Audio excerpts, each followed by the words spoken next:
పండుగ అనేది చాలా పెద్ద పండుగ మా ఇంట్లో మేము చేసుకున్నాం. సో అలాంటిది ఈ రోజున తల్లి నా కోసం ఒకటే ప్రార్థన చేసింది, నువ్వు యెహోవా చేతిలో భూషణ కిరీటముగా, నువ్వు యెహోవా చేతిలో భూషణ కిరీటముగాను, నీ దేవుని చేతిలో రాజకీయ మకుటముగాను ఉందువు.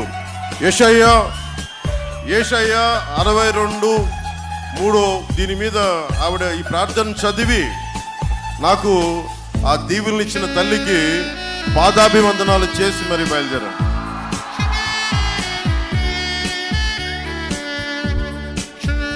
నాకు సర్వ మతాలు సర్వధర్మాలు బాగుండాలని ఆకాంక్షించేవాడు. నిజమైన భారతీయుడు ఎవరైనా సరే అన్ని మతాలు బాగుండాలి, అన్ని ధర్మాలు బాగుండాలి. సో ముందుగా సర్వ మతాలు నాకు సమానం, సర్వధర్మాలు నాకు సమానం అని చెప్తూ మీ అందరికీ ఒక్కొక్క మారు ధన్యవాదాలు, హృదయపూర్వక నమస్కారాలు తెలియజేసుకుంటూ